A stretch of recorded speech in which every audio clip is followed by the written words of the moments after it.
So I think we want this guy to go right through there. Keep those trees will keep it from rolling. We definitely don't want it to hit the house, and I'll be doggone if all of a sudden the wind's not picking up. So we got to get this sucker down. Crap, like in the next 5 minutes.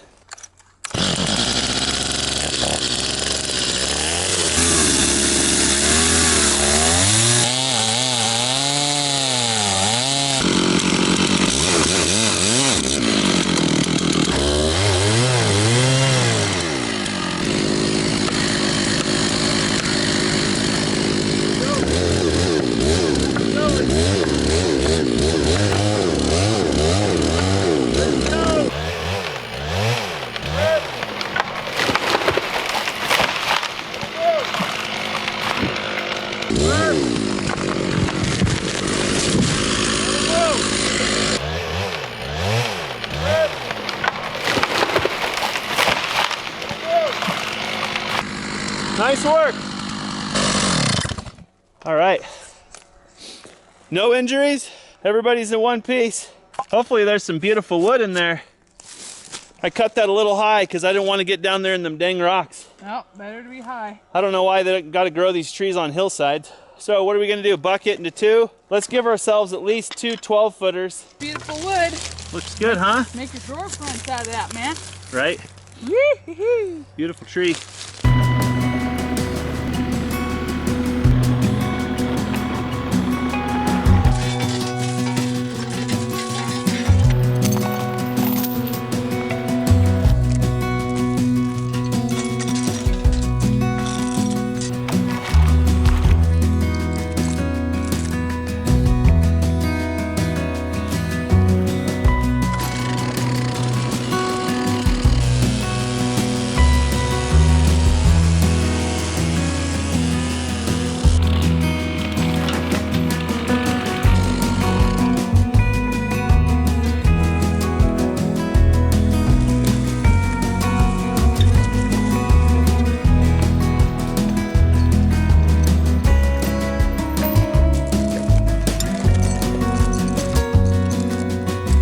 Okay, up a little bit.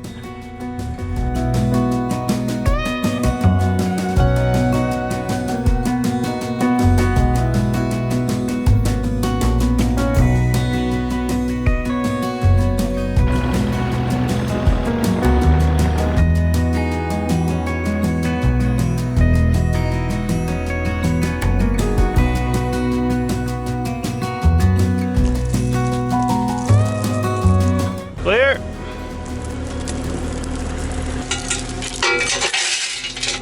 Hey.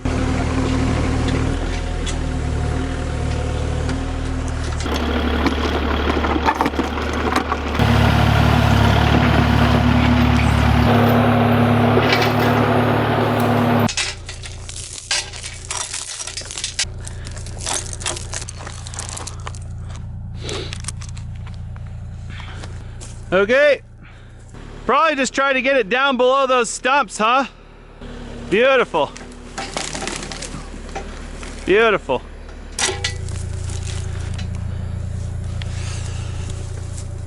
Give that a try. I'd motate your way down first, yeah, then give her hell.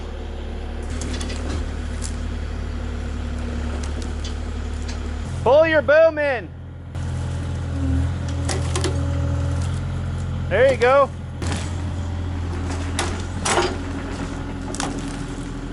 Oh, stop. You're just ripping that tree out. So boom out and over here. There you go. Watch out.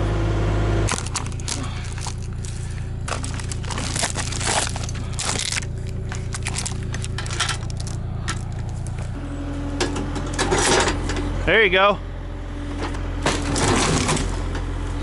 That'll do.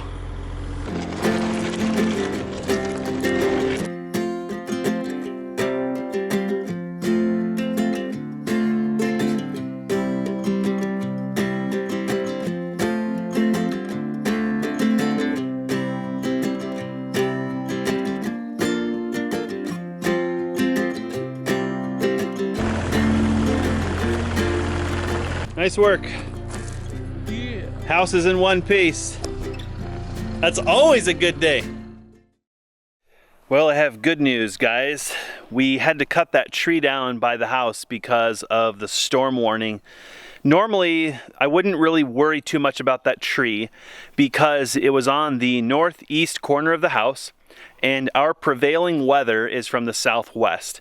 We get a lot of wind out of the southwest, and if the wind were to topple that tree, it was going to topple away from the house.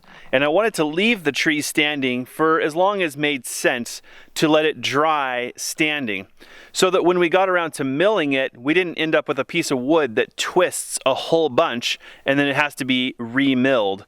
That's something that we learned from cutting our own timber frame, is that there's not a lot of wisdom in cutting a tree down that is green as green can be. One, they're extremely heavy because they're full of water. And two, as that timber dries, any axial movement in the timber is going to manifest itself in twisting, right? So there are ways that other cultures in the past have dealt with this. They've girdled trees, they've scarred trees, they've done things to kill the tree standing. Then they let it dry standing, and then they mill it up. The problem is those trees weren't next to my house. And with the storm warning coming, we had to take it seriously. Unfortunately, it did affect a lot of people, but not us. It was very strange. They were forecasting sustained 40 to 50 miles an hour of wind, and I'm pretty sure we saw like one, which is really strange. But all around us, to the east and to the west, the impacts were pretty serious. Power outages and downed trees and things. So had that hit us, I would have been very happy that this tree was on the ground. If you've been following our channel for a while, you know that we have kind of a personal thing where we don't waste anything on our property. In fact, this log deck is a testament to that.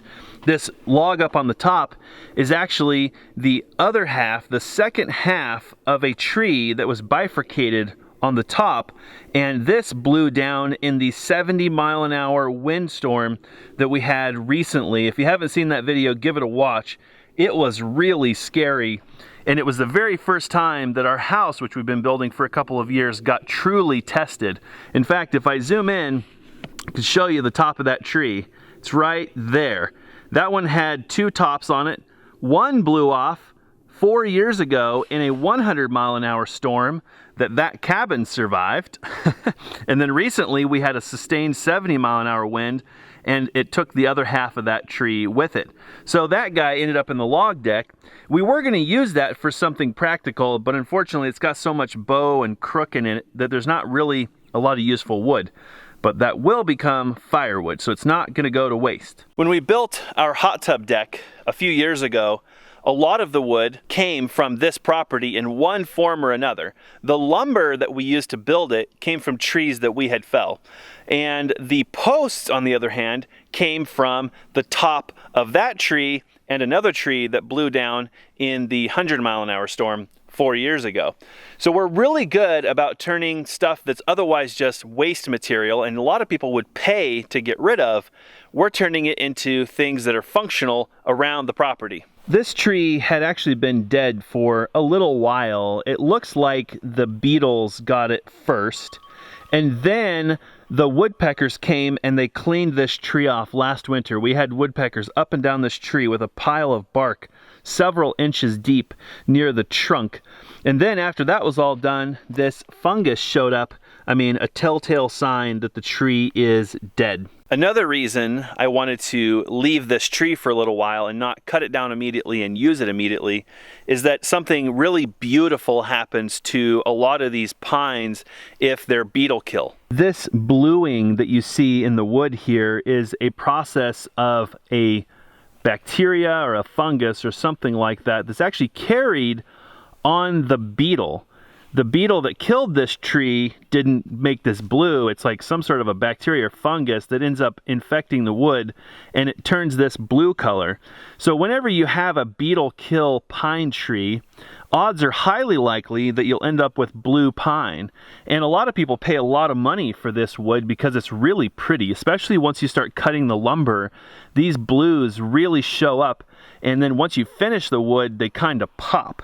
I don't think that you're always guaranteed to get blue when you have a beetle kill, but most of the time it's true. And a lot of the pine that we have cut down around here, because it died from beetles, does have the bluing in it. And that, to me, makes the wood go from just kind of whatever wood to some sort of beautiful finish type wood. It's really common for people to buy this wood in tongue and groove and to use it for cladding and things like that. It's not a very good structural wood, but it is a beautiful finish wood. It is a soft wood, so it's not really great for countertops or flooring per se. It does make more decorative wood. But I'm happy to report that when we cut the tree down, part of the reason we cut it down is we were worried that there may be some rot or decay in the trunk, posing additional risk to the house. But I'm happy to report that when we cut it down, we found out that the tree is actually super solid from the bottom all the way to the top. It's not uncommon when you cut a tree down like this on a hillside, especially, for the very weight of the tree to just snap it in multiple pieces. I mean, that's not ideal, but it does happen, especially on a dead tree. They tend to just kind of break. This tree broke, but only near the top. And so we end up pulling out the top two chunks that just snapped off. This upper piece is just going to turn into firewood. It's too small to do anything with. It's almost mostly branches. But the piece right underneath of it looks like it's probably about 8 feet long or so. And once it's limbed up, it actually will probably make good stock to hit it with the chainsaw mill, and we can make some posts out of it. That's exactly what we did on our hot tub deck.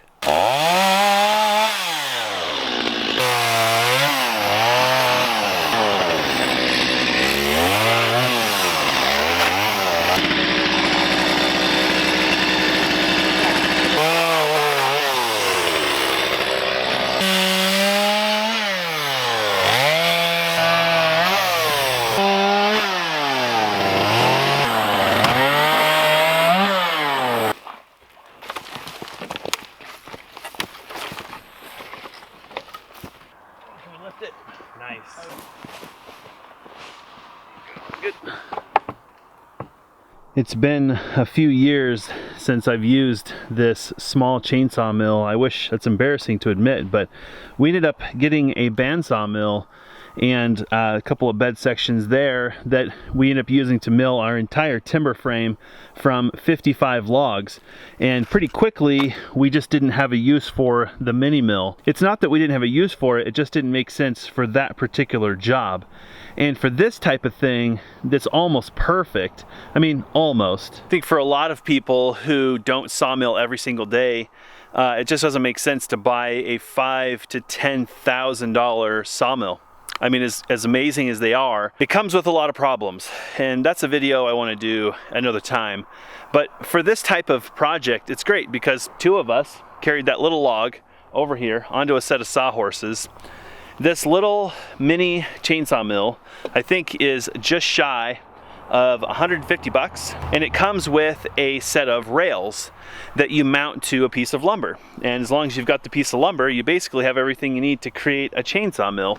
So this is the piece of lumber with the guide rails mounted to it, and all we have to do is attach that to the log, and with some wizardry, some hard work, we can turn this hunk of kind of broken log into something super useful. So I'm kind of excited to do this because I haven't used this chainsaw mill in a long time. That little chainsaw can run this chainsaw mill. So if you have a chainsaw at all, if it's decent size, decent quality, you're totally going to be able to do it.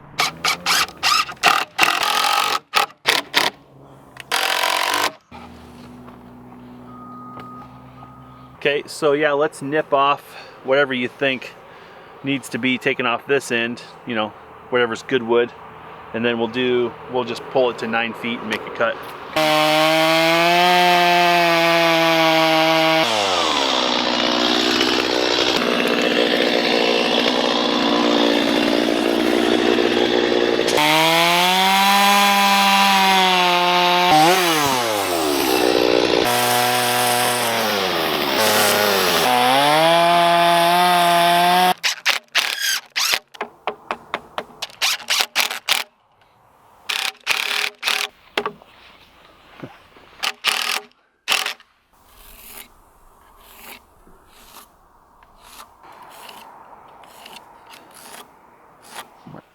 Perfect.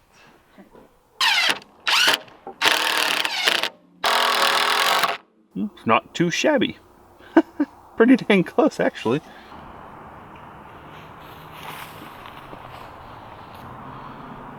So we're ready for our first cut, and this cut's really important, but it's also the most difficult because you're basically using these little cleats, or whatever you want to call them, I'm not really sure, to set the board height, this little guy. And the board is currently sitting on this because if it were to sit on the log, you can see that there's a gap between the log and the board there. We did that because these boards want to rock and it'll just make a horrible mess. So with this mill, we're going to use that cleat for the first cut, and that board is resting nice and neat on there. This is level. We know that that's perpendicular and we've set the depth there. But what's going to happen is this board is going to end up bearing or sitting on this cut. So if we get this cut wonky like that, and all of our future cuts are going to be wonky. So taking our time to get this really laid out good and nice and stable will make this cut super good, and then after that it gets really quick and easy.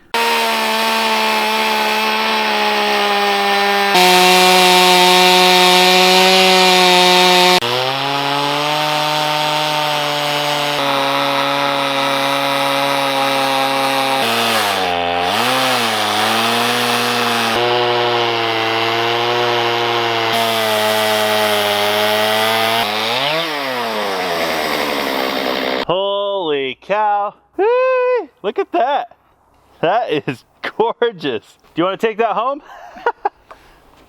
Somebody can make a sign out of that. I just don't know who. That's beautiful. Of course, it's a little rough, but that's actually nicer than the cuts that I made when I was chainsaw milling, because I didn't understand sharpening and maintaining the chain and all that stuff when I was doing it. That turned out really nice. Well, how was it? Ow. Ow? Is that a rating? Which ow? Left ow or right ow? Right. Right ow? Ow. Is that from holding the throttle? No, it's from trying to push. Oh, pushing on it, yeah. It's a weird feeling. So you've run the bandsaw mill, right? So what's the comparison here? Just their 2-second comparison. Yeah, no contest. It's a lot of work, huh? This is a lot of work. One cut.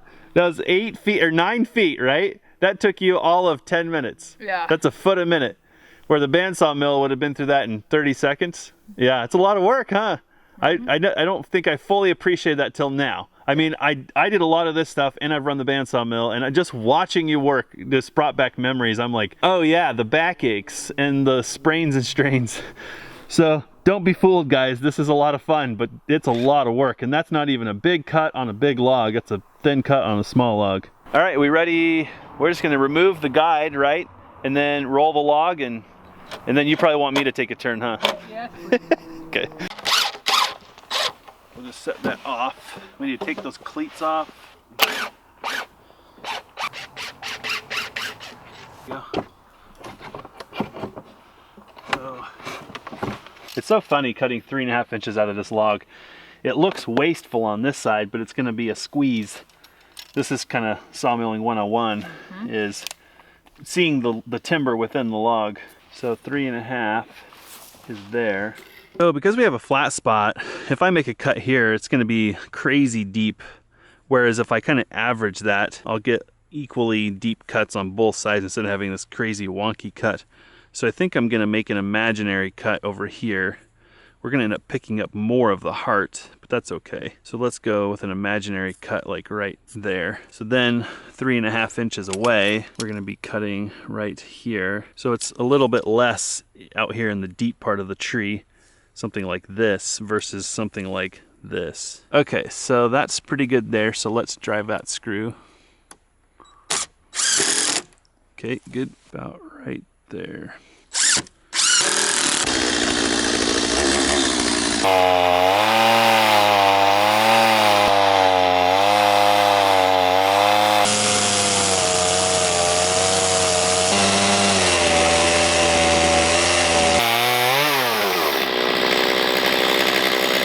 Wow, nice. What a beauty. It's actually, I mean, for rough sawn, it's pretty good. for being a crosscut chain, which is not designed for what we're doing with it, you really should have what's called a ripping chain for this. And that's part of why we're getting so many score marks, is this chain is not made for this, which is part of why it's so much work too. Ripping chain does a much better job going with the grain than a crosscut does, right? A crosscut saw is meant to cut like firewood, and we're cutting, you know, with the grain, so not too shabby. 2 cuts down. I think it's time to put our heads down. One of us. Rock, paper, scissors? All right, fine, I'll do it. Knock out the last 2 cuts, and hopefully you guys are starting to see that 4x4, which is gonna end up being 3.5 by 3.5, coming out of this tiny little piece of tree. I have to say that after having run the bandsaw mill for so long, for a month, and milling that timber frame, highly precision timbers, and working with big logs, I feel like this chainsaw milling thing is like no big deal. It is just a matter of patience, realizing that you're cutting a 1/2 inch kerf, not an 1/8 inch kerf. So you're removing a lot of wood. We're creating a lot of sawdust. And the chain is not designed for this. If we had a ripping chain for this saw, I'd throw it on there. We just don't. We have one for the big saw, but the big saw on this project would suck even worse because it's so big. It'd be like chainsaw milling over your head here. So there's a few things we could do to fine tune this process. It's going really well, but the point is, a bandsaw mill will teach you a lot, and that this will make this process easier.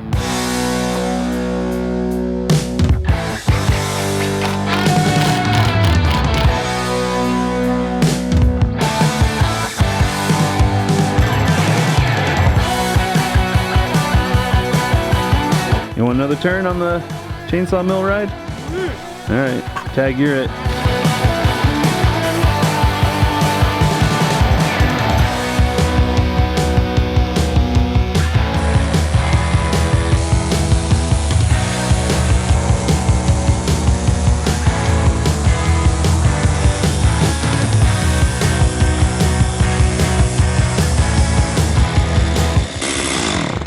Beautiful.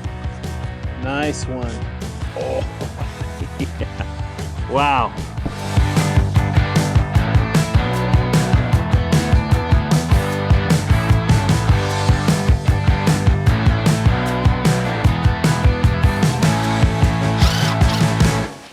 Oh yeah. Right? Yeah, if you wanted to make it like live edge post. Anna's suggesting that we don't fourth side this, we just kind of leave that rawness on that edge, and I kind of like that idea. That's actually what we did on the hot tub deck. If you go up there and look at them, they're actually 3-sided like this, so that you've got a place to notch and half lap the post, but on the outside it's just totally raw, and it works because you can put your balusters between the flat sides so you can screw them and do whatever you need to do, and it kind of just looks super organic that way. Well, I think our lines tell a pretty good story, but let's just see how we did for square. It's decent. Not perfect, but I would say that's as good as any timber I've ever bought at a hardware store. That's pretty dang good, guys. Well, we've got snow in the mountains. This is a bit of a, what do we call, a first warning from Mother Nature. And it's a lot of people are like, oh, I can't believe winter's coming so soon. This is not winter. This type of weather is not uncommon for us, but this storm was pretty rare. Apparently it did snow quite a bit in some areas. There were areas that got 3 to 4 feet, but those areas are 10,000 feet in elevation, and they can get snow in July, like Glacier National Park. They call it Glacier National Park for a reason, because the snow doesn't melt. Like, it's just winter anyway. So the positive side is we're fine. We didn't have any impacts from the storm. We're kind of blessed to be blocked from the north, so a lot of this really cold, bitter wind and snow doesn't really hit us when we get these northerly storms. It's a blessing and a curse, because in the summertime we burn down because we're south facing and the sun is relentless. This was a really fun project. I'm glad we salvaged the top of this tree. I'm glad we got the sawmill out and we kind of played with it a little bit. Making this post was a lot of fun. I'm gonna build kind of a temporary set of stairs, I think, out the back, no matter what happens before winter, so that we can have easier access to the hot tub. I think we're more likely to heat it and use it if we've got easy access. We have been heating it so it doesn't freeze, but that's more like a chore, and heating it to use sounds like a lot more fun. I'm gonna link to this sawmill for you guys, and like I said, if you're looking for kind of a fun toy, or if you're just on a tight budget and you've got some wood laying around and you want to work your butt off, you can do it. There is a learning curve, and I'm just putting it out there that we made this look easy. It is after you've spent a month behind a sawmill and you kind of understand the process, but give it a look. If you've got a small saw like this, you know, I feel like we're working this saw pretty hard.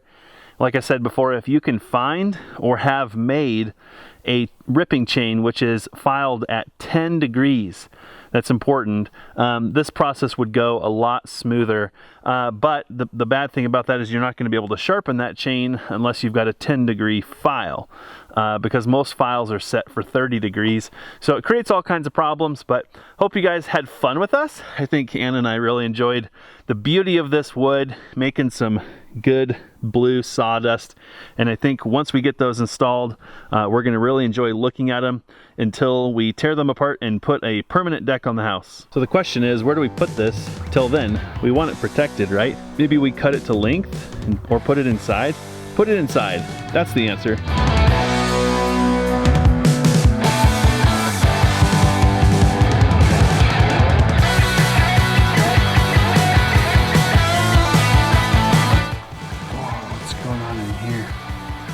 Oh, yummy.